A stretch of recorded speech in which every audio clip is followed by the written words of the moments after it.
여러분 안녕하세요. 3월 4일 화요일 AM 리포트 라이브 시작합니다. 저는 블록미디어의 이현지입니다. 약속의 화요일 오늘 급등하기를 바란다 라고 제가 지난주 방송을 마쳤던 기억이 있는데요.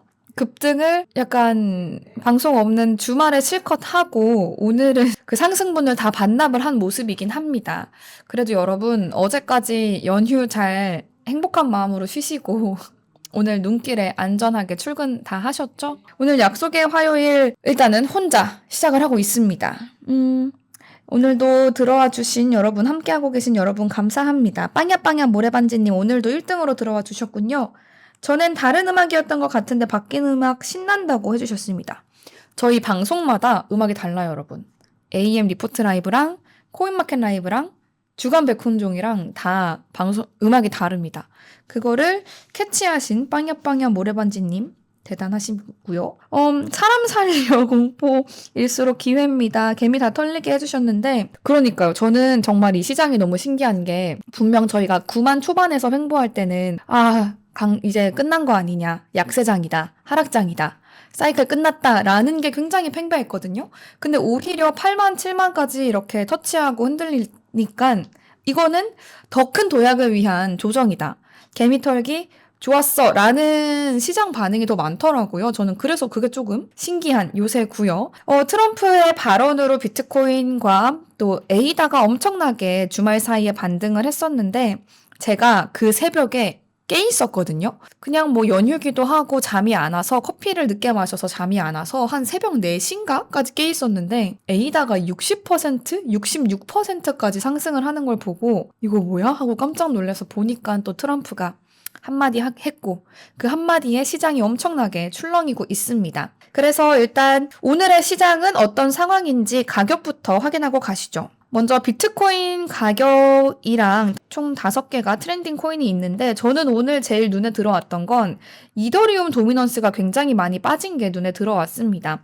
아무리 비트코인 도미넌스가 높아도 이더리움이 한동안 10%대는 계속 유지했던 것 같은데 오늘은 8%대까지 내려왔고요. 그렇게 가격을 확인해 보면요. 비트코인의 경우 24시간 기준으로 10.42% 하락해서 83,300 달러대로 내려왔습니다. 이더리움 같은 경우도 15.43% 하락하면서 2,059달러에서 거래 중인데 이더리움의 2,100달러가 깨지고 2,000달러대로 내려왔습니다. XRP의 경우도 18.35% 하락해서 2.27달러로 내려왔고요. 솔라나는 19.79% 하락해서 136달러로 돌아왔습니다. 보시면은 차트가 다 비슷합니다. 그 한 주말 이틀 전쯤에 다 급증했다가 그 상승분을 다 좀 반납한 모습이고요. 가장 좀 상승폭이 컸던 카르다노, 에이다를 보시면요. 24시간 기준으로는 25.9% 하락해서 0.78달러인데요. 그래도 일주일 기준으로 봤을 때는 14% 정도는 여전히 상승한 상황입니다. 아무래도 그 트럼프 발언으로 가장 큰 상승폭이 있었기 때문에 가격이 빠지기는 했지만 그래도 일주일 기준으로는 조금 상승한 수치를 유지하고 있고 헤데라도 마찬가지네요. 일주일 기준으로는 좀 상승한 상황입니다. 제가 카르다노를 주말 중에 확인했을 때는 1달러를 돌파한 상황이었는데 일단은 여기까지 가격이 빠졌다는 것 확인하실 수가 있습니다. 제가 근데 이 소식을 뭐야 비트코인 왜 이렇게 올라? 코인 다 왜 이렇게 올라? 하면서도 그 이유가 도널드 트럼프 대통령의 이건 트윗이 아니죠? 소셜미디어 게시글 하나로 이렇게까지 등락이 있다고 하면서 한편으로는 살짝 걱정을 했거든요. 너무 한 사람의 말 한마디가 이 시장을 좀 출렁이게 하는 것 같아서 걱정이었는데요. 일단 도널드 트럼프 미국 대통령의 한마디에 시장이 출렁였고요. 이렇게 지난 2일이죠. 지난 3일이죠. 3일에 자신의 SNS인 트루스 소셜에서 처음에는 XRP와 솔라나, 에이다를 포함하는 암호화폐 전략 비축을 추진하도록 했다라고 말을 했습니다. 그리고 한두 시간 정도 있다가 물론 비트코인과 이더리움도 포함할 거다. 나 비트코인하고 이더리움 사랑한다. 전략 비축의 핵심이 될 거다. 이런 말을 했는데요. 이 트럼프 대통령이 지난해 대선 캠페인에서 비트코인을 전략 비축 자산으로 삼을 거라고 말한 바가 있지만 이렇게 구체적으로 알트코인 이름을 열거한 건 처음이었습니다. 그래서 이 발언이 나오고 나서 비트코인은 단숨에 94,000달러 선을 돌파했고요. 한때 96,000까지도 제가 본 것 같은데 94,000달러 돌파했고 이 알트코인들도 일제히 급등세를 나타냈습니다. 특히 에이다가 70% 넘게 폭등하기도 하면서 업계에서는 드디어 기다리던 발표다, 기다리던 순간이었다라면서 발표를 지지했습니다. 하지만 비트코인은 86,000달러 아래, 새벽에 86,000달러였는데 지금은 더 하락해서 83,000달러대로 내려왔습니다.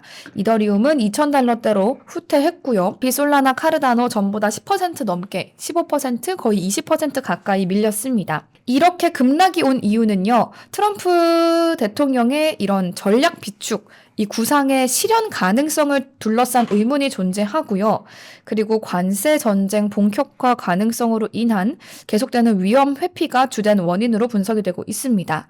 마찬가지로 뉴욕 증시도 이날 다시 급락하면서 전체적인 투자 시장의 분위기가 위축돼 있음을 시사했고요. 또 발표된 그 예상을 밑돈 제조업 데이터 또한 미국의 경제에 대한 우려를 추가했습니다. 또 이제 트럼프 대통령이 마찬가지로 트루스 소셜을 통해서 4월 2일부터 다음 달부터 외국산 농산물에도 관세를 부과할 거다라고 밝혔고요. 멕시코와 캐나다에 대한 25% 관세는 그대로 부과할 거고 중국에 대해서는 이미 10% 부과한 것에 10%또 추가 관세를 부과할 것으로 밝혔기 때문에 이런 관세의 상황 때문에 코인은 다시 밀린 것으로 알 수가 있습니다.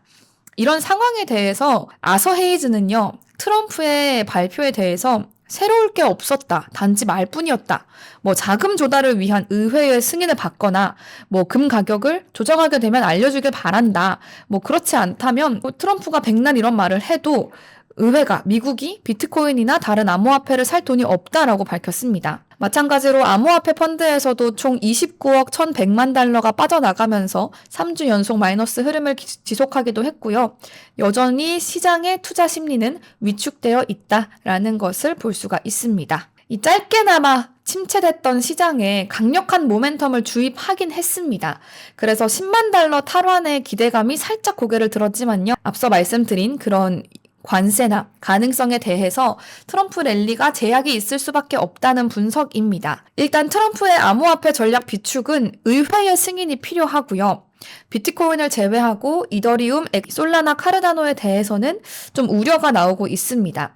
토큰 중 일부는 경제활동과의 연관성이 미미하기 때문에 국가가 굳이 보유할 필요성이 크지 않다라는 지적도 나오고요. 이 막대한 부채 이슈에 직면하고 있는 미국 정부가 경제와 직접적인 연관이 적고 GDP 대비 부채 비율을 개선할 가능성이 낮은 자산에 투자하는 것이 옳은가에 대한 의문도 따르고 있습니다. 또 전일 발표와 관련한 내부자 거래 의혹도 나오고 있어서 투자 심리에 악영향을 미칠 가능성이 있습니다. 일요일에 한 익명의 거래자가 비트코인과 이더리움에 50배 레버리지를 활용해서 약 600만 달러를 베팅하고 680만 달러의 수익을 실현한 걸로 알려지면서 이 암호화폐 준비금에 대해 좀 내부자 거래가 있는 거 아니냐 하는 의혹이 나왔고요. 그런 우려를 해소하기 위한 강력한 조치도 필요해 보입니다. 이 외에도 준비금에 대한 기술적 장벽, 시장의 변동성 등 강세장이 오래 지속되기에는 모멘텀이 부족했다. 그래서 예상된 하락이었다는 분석입니다. 이런 상황에 대해서 크립토컨트의 주기영 대표는 미국이 암호화폐를 국가 이익을 위해 무기화하고 있다고 경고를 했습니다. 이런 트럼프와 미국의 움직임이 암호화폐 산업에 부정적인 영향을 미칠 수 있다고 주장한 건데요. 그러면서 이렇게 트윗을 좀 남겼습니다. 현재 암호화폐 산업은 미국과 도널드 트럼프 대통령 행정부의 이익을 중심으로 돌아가고 있다면서 트럼프가 당선된 이후 미국의 규제 접근 방식이 변화했고 미국의 이익이 되는 건 더 이상 불법이 아니라고 해석될 정도로 규제가 완화됐다. 그러니까 미국에 도움이 되면 불법이 아닌 게 되었다라면서 지적을 했습니다. 그러면서 이제 비트코인과 이더리움의 경우는 미국에서 존재론적 위협을 받을 가능성이 있다라고 내다봤습니다. 이 두 자산이 글로벌 이용자를 대상으로 하는 중립적인 특성을 갖고 있기 때문이라고 설명했는데 최근에 이렇게 게시물을 아까 저희가 본 게시물을 함께 올리면서 이렇게 지적을 했어요. 이렇게 처음에 XRP, 솔라나, 카르다노를 포함한다고 언급부터 하고 몇 시간 후에 비트코인과 이더리움을 포함한다고 발표한 걸 트럼프가 비트코인과 이더리움 너희의 좀 전략적인 가치를 증명해봐라. 나는 이미 XRP, 솔라나, 에이다와는 거래를 끝났다. 이렇게 해석해도 되지 않을까라면서 의문을 제기하기도 했습니다. 이번 트럼프발의 비트코인 급등이 2019년의 시진핑 펌프와 유사하다는 분석도 나왔습니다. 2월의 월간 종가는 84,299달러였는데요. 주간 종가는 도지 캔들 형태로 94,222달러에서 마감했습니다. 그래서 95,000달러의 저항선을 좀 재시험했는데요. 일부 분석가는 이런 움직임이 2019년과 같은 상황을 좀 가져올 수도 있다라고 경계하고 있습니다. 2019년 6월부터 10월까지 이어진 하락장 속에서 비트코인에 대한 시장 심리가 굉장히 저조했거든요. 하지만 10월 25일 시진핑 중국 국가 주석이 나 블록체인 기술 지지한다 이런 발표를 하면서 비트코인 가격이 급등했고요. 그 이후로 중국이 암호화폐 자산과 채굴 활동에 대한 규제를 시행하면서 30일 내에 또 새로운 저점을 기록하기도 했습니다. 그래서 암호화폐 분석가들은요, 이번 트럼프 펌프가 2019년의 시진핑 펌프 사이와 좀 유사성이 있다라고 보고 있고요. 이런 시장 심리로 인한 랠리는 종종 힘이 부족해서 금세 이전 추세로 돌아간다고 말하면서 좀 우려를 드러냈습니다. 2019년에는 1만 달러 아래서, 만 달러 아래서 2025년에는 9만 5천 달러 아래에서 이런 움직임이 나타났습니다. 그래서 한 트레이더는요, 2019년 당시 트레이더들은 이걸 숏 스퀴즈로 간주하고 오히려 좋은 진입의 기회를 잡았다고 덧붙이기도 했습니다. 그래도 이 의문과 불확실성 덩어리인 트럼프 행정부의 입장과 발언이었는데 오는 7일에 미국 시간으로 7일에 암호화폐 정상회의가 개최될 예정입니다. 첫 암호화폐 정상회의 크립토 서밋이 될 예정이고요. 이번 회의는 암호화폐 업계 리더들과 정책 입안자들을 한자리로 모으고요. 미국의 디지털 자산 접근 방식을 형성하는데 좀 중요한 발걸음이 될 전망입니다. 트럼프 대통령이 발표한 암호화폐 전략 비축에 대한 좀 구체적인 방안이 나온 걸로 보이고요. 크립토 차르 데이비드 sak스가 이 트럼프 대통령의 암호화폐 전략 비축 발표와 관련해서 추가적인 정보를 공개하기도 했습니다. 트럼프 대통령이 비트코인과 주요 암호화폐로 구성된 전략 준비금을 발표했다. 그의 첫 주 행정명령과 일치한다라면서 트럼프 대통령은 미국을 암호화폐 수도로 만들겠다는 약속을 지키고 있고 이 서밋에서 더 많은 내용이 발표될 거다라고 말했기 때문에 이번 한 주가 끝날 때쯤이겠죠? 암호화폐 정상회의에서 어떤 얘기가 나올지 그리고 어떤 영향을 시장에 미칠지 좀 주목해 봐야겠습니다. 그렇다면 오늘도 좀 어려운 차트 상황이었겠죠? 승재님 모시고 비트코인 차트 상황 보도록 하겠습니다. 오늘도 차트가 아주 화려하게 그림이 그려져 있는데 네, 좀 지저분하긴 한데 어떤 상황인가요 지금?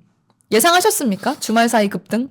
주말 사이 급등은 생각지는 못했어요. 사실 아무도 못했겠죠? 네, 그러니까 뭐 저점이 될 거라고 생각은 했었는데 이 초록색 구간에서 네. 요게 이제 저점이 될 거라고 생각을 해서 저도 이제 뭐 그에 맞게 대응을 하고 있었는데 당연히 뭐 이런 식의 막 엄청난 급등이 나올 거는 생각은 못했고 이제 뭐 반등 나오겠구나 생각을 한 정도 그렇게 됐는데 이제 뭐 급등이 나와가지고 사실 주말에 이렇게 급등이 나오게 되면서 좀 우려됐던 부분이 좀 너무 대놓고 좀 의심쩍은 움직임이었어요.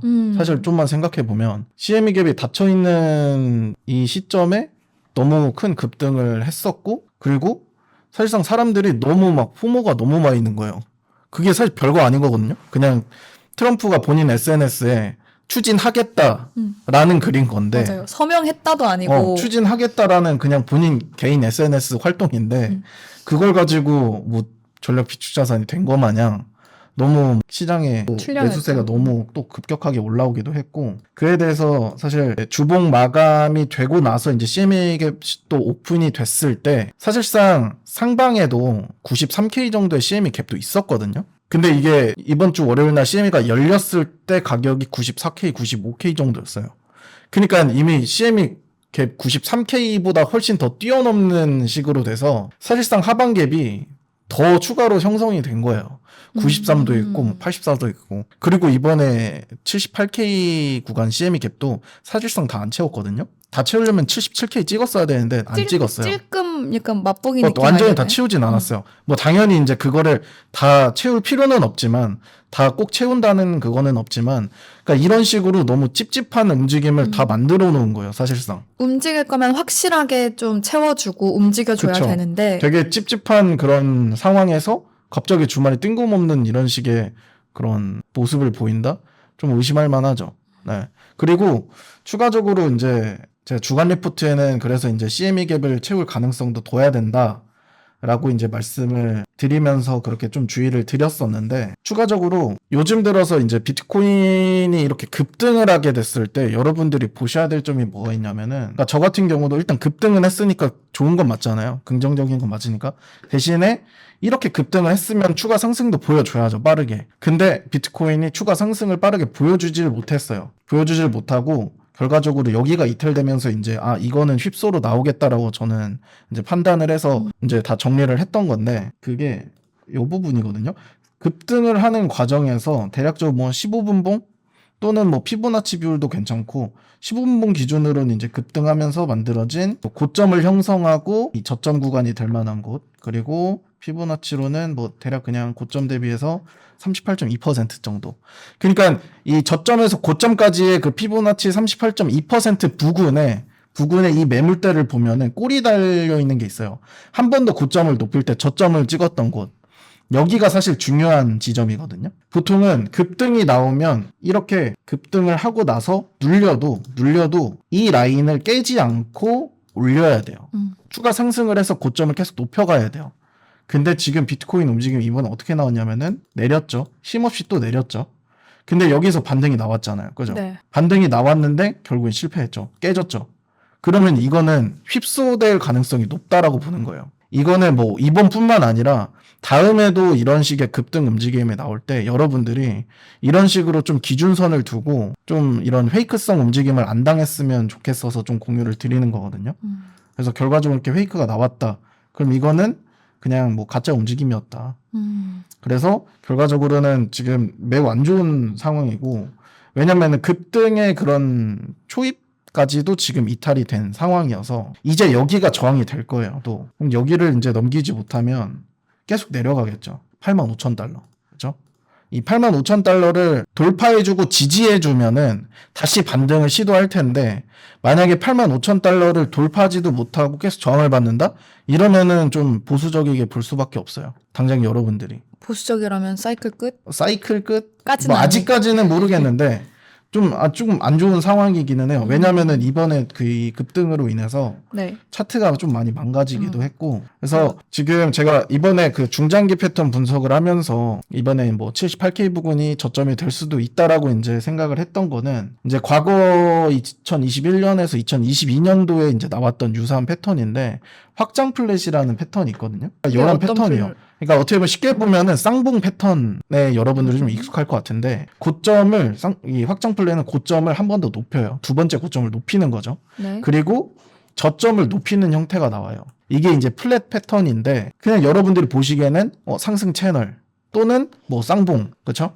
근데 이제 확장 플랫의 특징이 뭐냐면, 저점을 높이면서 이제 추세 전환을 시도를 하려는 모습을 보이다가 결국에는 이 두 번째 고점과 이 두 번째 저점에 피보나치 되돌리는 38.2%에서 저항을 받고 이 플랫을 이탈하는 거거든요. 움직임이거든요. 그러면 결국 이 전체 이 되돌림에 1.382 또는 1.618까지 내려가는 게 일반적이에요. 그럼 저 패턴은 상승 채널 안에 있어 보이지만 전혀 상승을 보통은 이제 예견하는 플랫 패턴이라고 차트가 하면은 여기서 추세 전환해갖고 이어나가는 경우도 있는데, 여기서 이 38.2%에서 저항을 받고 저점을 깨는 경우 확장 플랫으로 변질되는 거죠. 그러니까 이러한 움직임이 과거에도 한번 나왔어요. 2021년에서 2022년도 하락장 때 플랫 패턴으로 진행이 됐었어요. 이때도 보면, 그쵸? 지금 보시는 대로 이때 고점을 높였고 저점을 높였지만 결과적으로 이 추세 전환의 시도에서 이 38.2% 저항에서 밀렸다. 그러면서 이 사실 두 번째 저점을 깨면서 결과적으로 크게 하나만. 내렸죠. 이 크게 내렸던 부분에 대해서 이제 지지를 받은 게 1.38이거든요. 이제 과하게 갈 경우 1.618까지도 가는데 지금의 모습을 보시면 지금 1.618 이번에 여기까지 이제 도달을 한 거죠. 네. 사실 여기에도 이제 CME 갭도 겹쳐 있었으니까. 맞아요. 네. 그래서 지금 가장 중요한 거는 여기에서 조정을 좀 마무리하는지를 봐야 되고요. 조정을 마무리해서 여기서 웬만하면 추세 전환을 해야 제가 늘상 말씀드리던 올해 이제 상승 사이클이 지속된다. 라는 관점이 유효한 거고, 만약에 혹시나라도 이것도 이탈이 돼서 77,000달러까지 이탈이 된다? 그러면은 이거는 저는 좀 다시 봐야 될 것 같기는 해요, 시장을. 이제 마냥 상승 사이클이 남아있다라고 보기는 좀 힘들 수도 있다? 왜냐면은 이 77,000달러라는 게, 요때 이제 급등하기 전에 있잖아요. 요 저점에서 이 고점까지의 618이거든요? 0.618? 네. 보통 0.618을 깨면 안 좋아요. 더 위축되는 흐름으로 가져가거든요. 그래서 77,000달러를 만약에 이탈한다. 지금 뭐 아직 많이 남았으니까. 네. 벌써 막 두려워할 건 아닌데, 만약에 혹시나라도 뭐 어떤 이벤트에 의해서 또 하락이 돼서 77,000달러 이탈한다? 그러면은 다음 지지선은 여기에요, 여기. 67,000달러. 여기서는 반등이 또 나올 가능성은 높아요. 근데 이제 중요한 거는 뭐냐면, 이 상승 사이클을 이어나갈 수 있는 저점이 될 수 있냐? 그거는 모르겠어요. 기술적 반등 관점으로 접근을 하는 건 좋아요. 대신에 기술적 반등이 엄청 강하게 나오겠죠? 여기서 67,000달러에서 나오면은 뭐 엄청 많이 나오긴 하겠죠.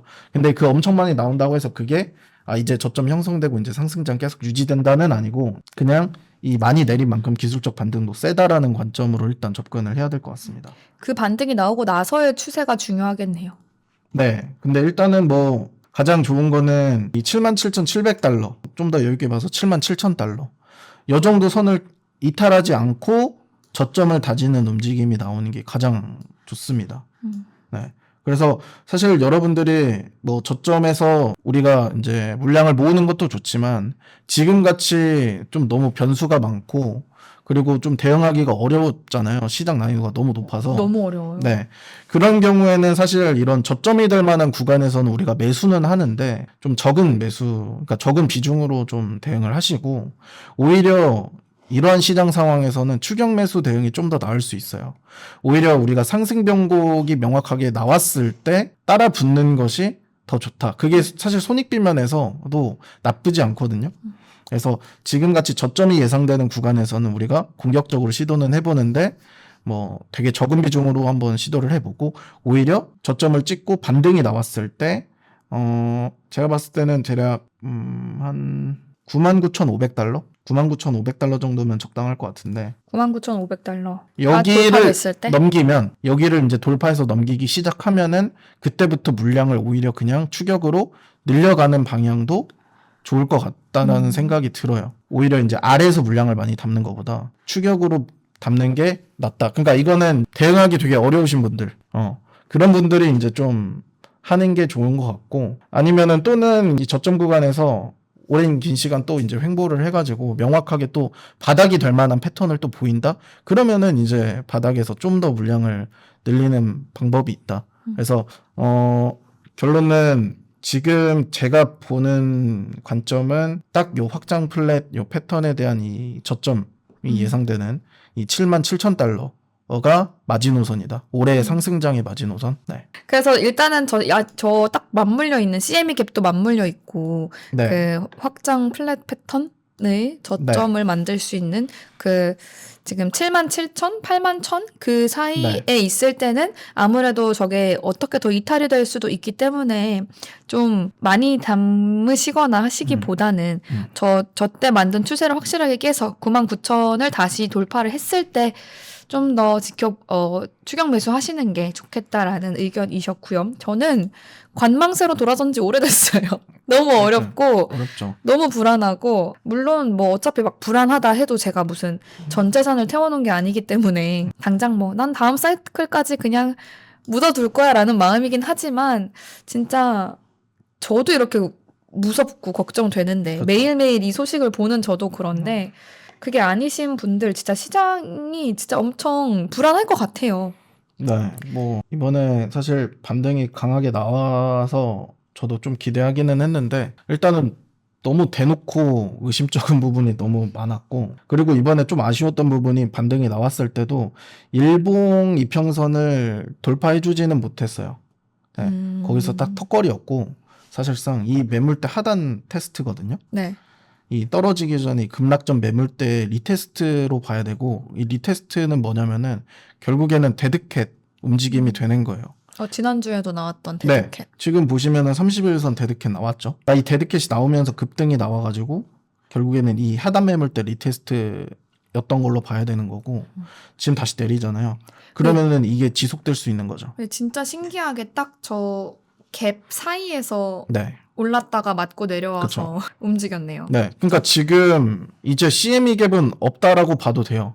이제 뭐 있는 CME 갭은 없고 다 채웠다라고 봐도 되는데 지금 뭐 문제는 이번에 갭을 채운 형태 자체가 너무 안 좋았다. 너무 안 좋아서 사실 되게 지난주까지만 해도 저점이 될 수 있는 그런 좋은 차트였는데 이번에 그 트럼프의 그 빔으로 인해서 지금 차트가 매우 또 안 좋아졌다 더 오히려. 제가 딱 저거 올랐을 때 새벽에 깨 있어가지고 네. 뭐야 비트코인 왜 이렇게 올라 하면서 처음에는 1시간에 한 번 이렇게 봤는데 계속 오르는 거예요. 다시 이제 상승인가 했거든요. 근데 딱 어느 순간부터 제가 이제 기대가 되잖아요. 저도 그쵸. 계속 오르니까 10분에 한 번씩 보게 되는 거예요. 5분에 한 번씩 보고. 근데 볼 때마다 또 쭉쭉 빠지는 거 보고 맞아요. 뭐야 이거 이러면서 진짜 좀 겁먹었던 기억이 저도 납니다. 그래서 이 지금의 좀 불안한 차트가 잘 좀 추세를 전환해주기를 바라고요. 왜냐면은 여기서 77,000달러가 이탈된다는 거는 좋지 않아요. 그게 만약에 이탈이 되고 계속 빠지고 그 기회를 놓친다면 4년을 더 들고 가야 될 수도 있는 상황인 거잖아요. 다음 그쵸. 사이클이 올 때까지. 보통 가속 추세를 계속 이어나가는 경우는 특징이 뭐가 있냐면은 이 직전 고점을 건드리지 않아요. 보시면 이게 지금 비트 추세잖아요. 직전 고점이 이 정도 부근이죠. 한 73,000, 74,000달러 정도? 네. 이 직전 고점을 건드리는 경우도 많은데 건드리게 되면은 뭐가 되냐면은 이 구간 자체가 이제 고점으로 형성되기 시작하는 거고 이 구간 자체가 고점이 되지 않으려면은 이 직전 고점을 건드리지 않고 올라가야 돼요. 그래서 77,000 자리가 진짜 중요하거든요. 네, 그게 건드리지 빠지면. 않고 올라가면은 얘가 이제 사이클을 이어나갈 수 있는데 만약에 이 직전 고점 매물대를 건드리기 시작한다? 그러면은 얘는 다시 올라도 이 구간 고점에 대한 리테스트고 이 고점을 기준으로 해서 과거와 같이 어떤 분배 구간을 만드는 거죠. 형성하는 거죠. 이런 식이든 뭐든. 그럼 이제 시간이 그러니까 이런 훨씬 식으로. 오래. 네, 이런 식이든 뭐든. 그래서 제가 봤을 때는 건드리지 않고 77,000달러 위에서 저점을 다져줘야 우리가 이제 기대하는 그런 좀 장을 계속 볼 이어나갈 수 수 있을 것 있다. 같고 만약에 이제 77,000달러 이탈되면은 아마 67,000달러 거기서는 반등이 나오는데 한 요 정도까지는 올라오겠죠. 그래도 89,000달러 도와주면 좋겠는데. 아마 이탈돼가지고 여기서 반등이 나오잖아요. 네. 그러면은 제가 봤을 때 그래도 한 요까지 올라오지 않을까 하는데요. 그러니까 꽤 많이 올라오는 거죠. 그쵸. 이거 보면은 진짜 많이 올라오는 거예요. 그러면은 지금 보시면은 딱 기술적 반등 구간이거든요. 네. 이 자리가 88,000에서 93,000. 딱 요 자리가 되는데 그러면은 저점 기준으로 해서 딱 보면은 50%까지는 30%, 또 618까지는 39%. 비트만 해도 이 정도죠. 그러면은 알트는 더. 알트는 그러니까 이 타이밍에서 뭐가 중요하냐면은 여러분이 보셔야 되는 게 이 타이밍에서 비트 도미넌스가 빠지면서 오르면은 알트코인이 오히려 알트코인은 폭등할 수 있어요. 그러니까 비트코인은 고점을 못 높여도 알트코인은 고점가 더 갈 수 있는 거죠. 이 기술적 반등을 넘어서 더 갈 수 있어요. 그래서 이제 이더리움 같은 경우도 만약에 이런 타이밍이 오면은 이런 타이밍에서 많이 빠지긴 했지만 진짜 뭐 고점 부근까지 다시 4,000달러 부근까지 갈 수 있는 거고 그런 식의 관점으로 접근을 한다면 우리가 77,000달러를 이탈해도 여기서는 우리가 조금 다시 한번 탈출 기회를 잡을 수 있다. 보고 대응해서 최대한 여기서 우리가 손실을 좀 만회를 하고 이어나가야죠. 비트코인 시계 물려서 던져야 하나요 하시는데 비트코인이요? 비트코인이 어디에 물렸는지 알아야 되지 않을까요? 어디에 물렸는지가 그죠? 중요하긴 어디에 해. 물렸는지가 근데 약간 중요하죠. 지금 장에서 물렸다라고 하시는 거 보면 10만 넘었을 때 사신 거 아닐까요? 10만 넘으면 힘들죠. 근데 이제 예를 들어서 물탈 그게 있다.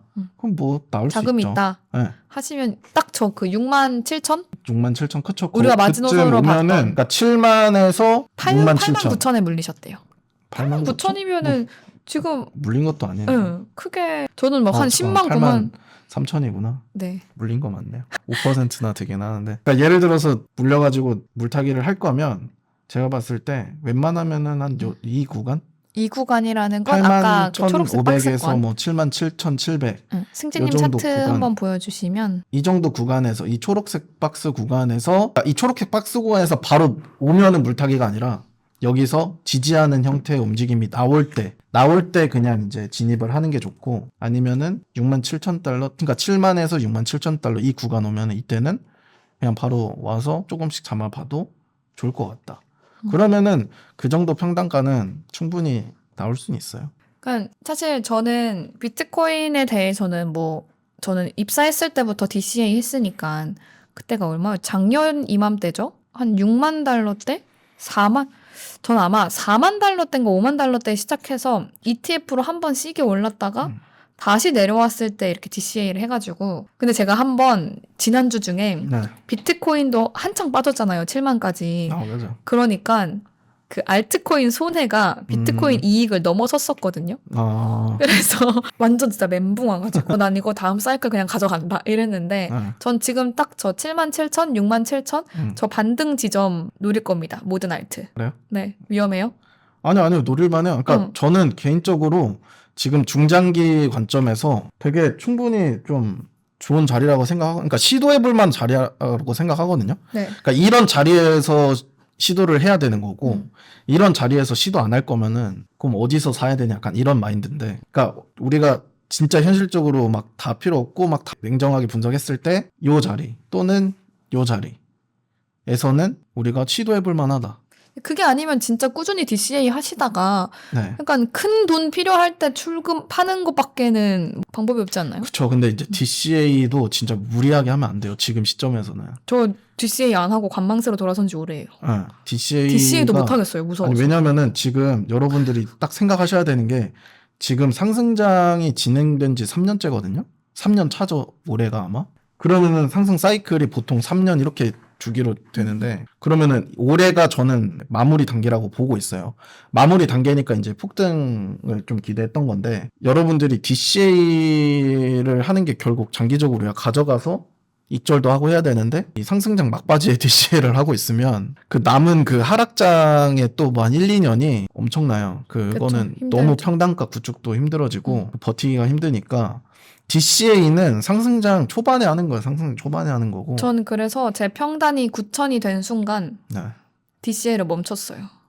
뭔가 그 이상은 못 모으겠더라고요. 그래서 9만 3천에 물렸는데 시드가 없어서 지금 손절하는 게 좋을까요? 하시거든요. 비트. 근데 이 소주님도 마찬가지인 것 같아요. 저희가 아까 말씀드린 그 6만 7천? 7만 7천 자리에서 반등이 나오고 나서 좀 손해를 줄이시고 손절을 근데 하셔야 이미 되지 않을까? 9만 3천이면은 고점에서 물리셨기 때문에 제가 봤을 때 근데 지금 손절하시는 것보다는 반등 지금 나오고 이미 많이 내렸으니까 사실 제가 봤을 때 그거 같아요. 그냥 뭐 별 수 없이 버텨야죠. 진짜. 아니 7만 7천 달러 이탈되면은 손절해요 그냥. 저라면 그러니까 만약에 저잖아요. 저라면 이게 하라는 건 아니고 저라면 뭐 이미 물렸고 했으면 7만 7천 달러 그냥 손절 잡고 어차피 현물이니까 손절 잡고 버티고 만약에 이탈된다? 그럼 손절 깔끔하게 딱 하고 6만 7천에서 다시 타는 거죠. 그럼 만불 차이가 나잖아 그래도. 그러니까 7만 7천 손절 했는데 7만 달러 깨진다? 그럼 그때부터 다시 막 사 모으는 거예요. 6만 7천까지 쭉 사서 반등해서 수익 실현. 그러면은 아마 똔똔이 되지 않을까? 네. 이걸 한번 염두에 두시면 좋을 것 같고요.